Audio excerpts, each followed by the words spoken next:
يالي إدلا لما ماني البور كيالي عينكي سالي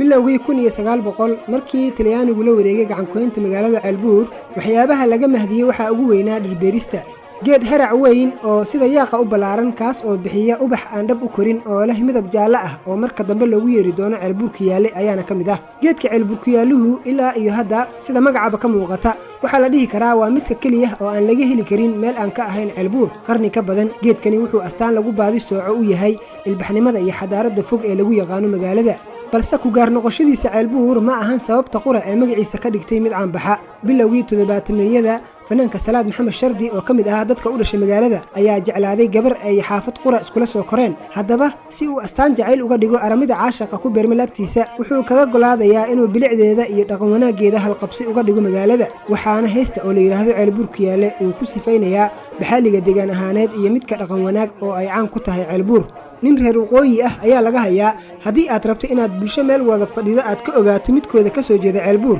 waxaa kugu filan inaad ugu dhifato heesta Ceelbuur Kiyaale mana ahan oo kaliya dadka deegaanka kuwa aadka u jecel dhageysigeeda taariikh ahaan heesta Ceelbuur Kiyaale waxaa la oran karaa waa midii ugu horeysay oo magaalo Soomaaliyeed loo qaado qarnigii tagay xitaa heesta beledweyne oo ah mid kamid ah kuwa loogu majeersiga badan yahay dhageysigeeda waxay ku dhalatay maseer togan oo abwaan Hadraawi uu la jeclaaday in sida Ceelbuur uu wax ka yiraahdo beledweyne mar uu socdaal ku joogay sida uu ka sheekeeyay Salaad Darbi miraha heesta Ceelbuur Kiyaale waxaa sameeyay abwaan Cali Diiriye oo reer Jabuuti ah balse maadaama aanu aqoon fog u lahayn magaalada tudciyada qaar waxaa ku darsaday fanaanka oo aqoon durugsan u lahaa heestani si kala marka loo fiiriyo waa halka laga bartay in iyada oo lagu halqabsanayo magaalo gabar amaanteeda loo nisbeeyo marka aan u soo laabano geedka Ceelbuur Kiyaalaha kiisa dhab u weynaada wuxuu runtii bixiyaa hoos balaaran oo harac qabow leh iyo dhir cagaaran oo arar walba soo daadinaysa fuf yar oo ubax jaalle ah waqtigii hore wuxuu magaalada uga yiilay daafaha laga soo galo oo dhan waxaana inta badan loo aadi jiray sheekada iyo fadhiyada caadiga ah caqligii yaraantayda wuxuu ii sheegi jiray in geedahani haddii ay mar xaalufaan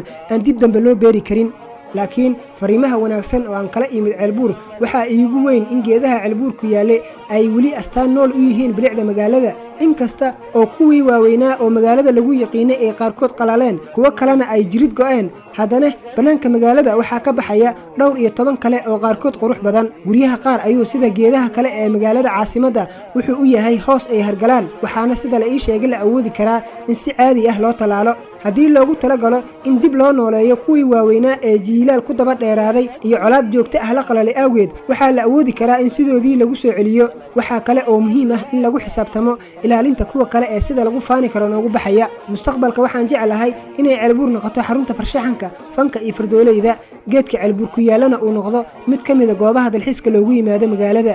Ceelbuur Kiyaale idla lama maani Ceelbuur Kiyaale caynkiisa